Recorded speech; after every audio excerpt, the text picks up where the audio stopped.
I, Franklin Delano Roosevelt, do solemnly swear I will faithfully execute the office of President of the United States and will, to the best of my ability, preserve, protect, and defend the Constitution of the United States.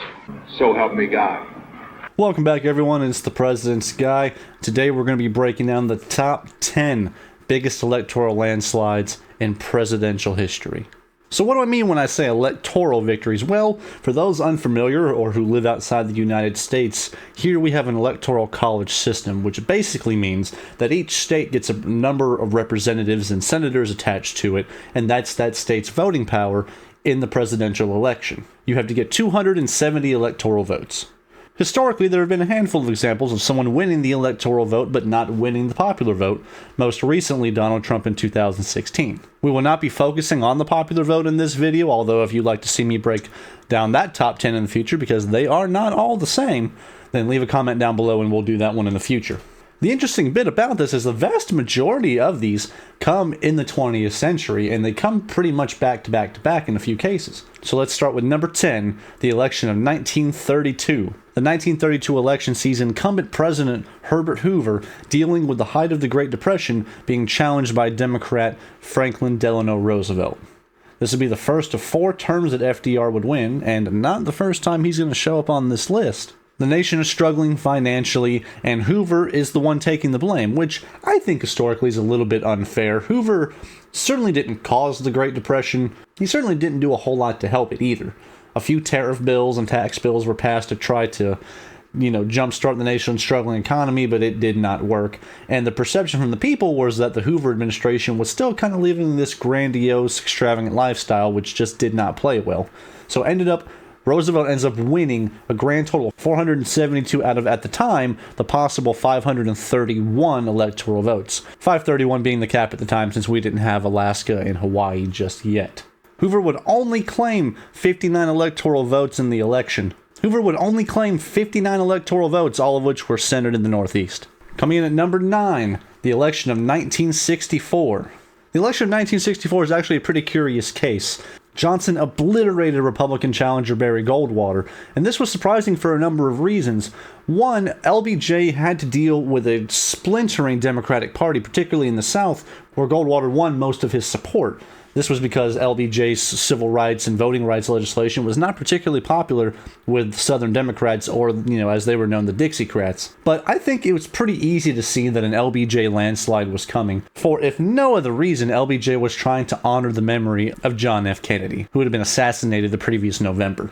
LBJ also scored tons and tons and tons of legislative victories in the run-up to the election, and the Vietnam War had not quite escalated to the point where it did in 1968, which pushed LBJ out of the race entirely. LBJ would end up winning 486 out of the 538 electoral votes, giving him an over 90% margin of victory.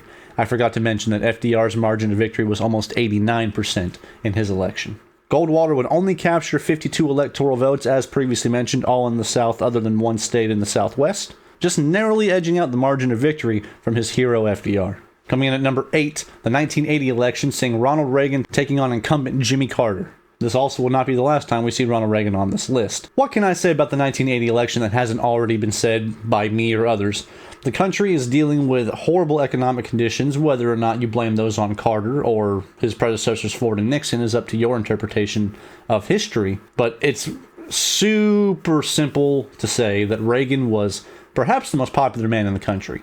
And this was certainly boosted by the fact that he had been a TV and movie star, he had been the governor of California, and he just performed better on camera than Carter. He seemed less stiff, he seemed funnier, he seemed folksier, he kind of had that everyone's grandpa sort of feel to him, which made sense because he was the oldest president to the time.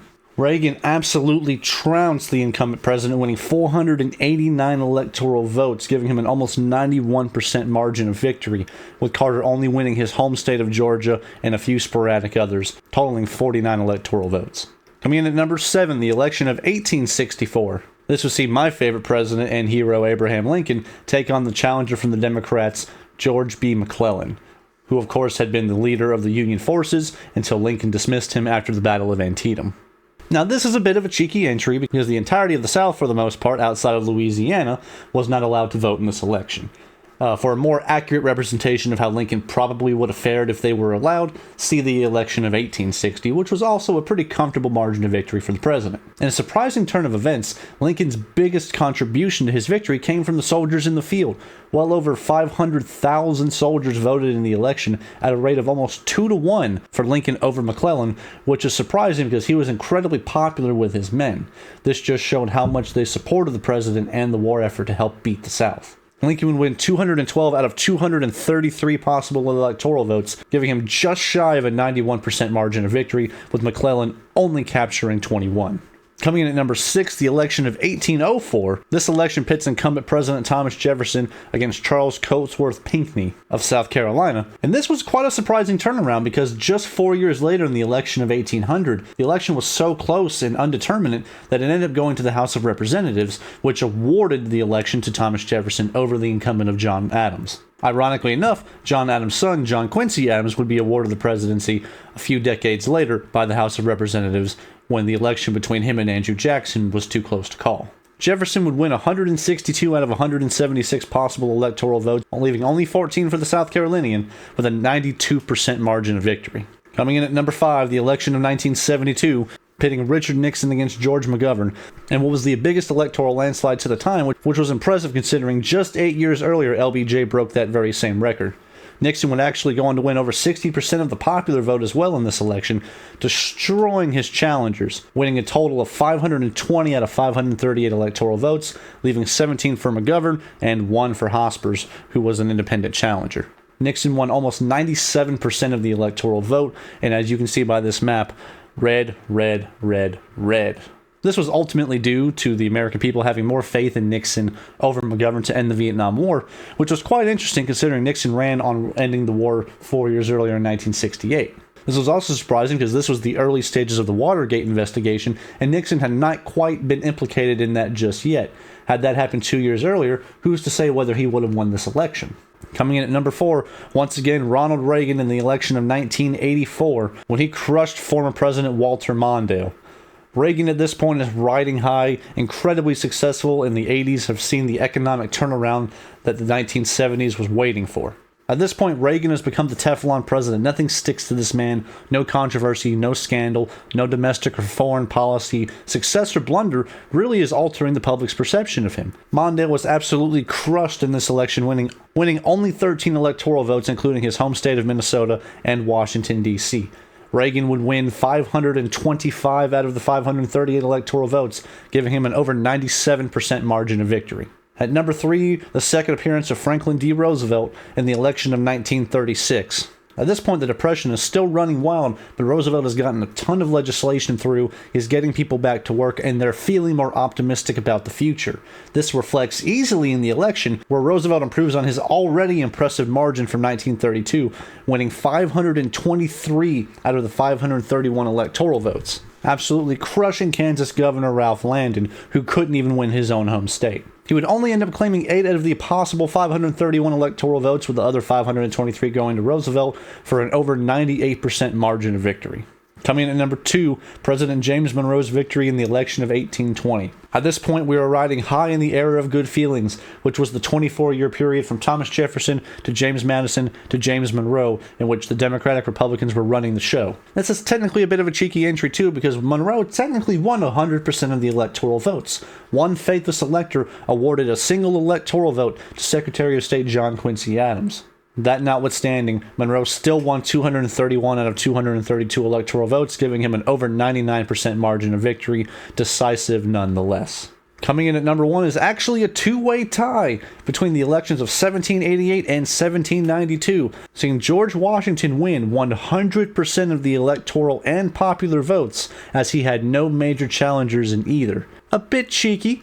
This is the same as claiming that Putin and Castro won 100% of their votes, but this just shows how popular George Washington was in our country at this time, that he had no major challengers in any of these elections. Interestingly enough, in Washington's first election, only 5-digit figures appear. with just over 60,000 people voting to elect him as our nation's first president. It also demonstrates just how much the country grew after his first term, with his first victory tallying a total of 69 electoral votes, and that number nearly doubling to 132 in his second victory.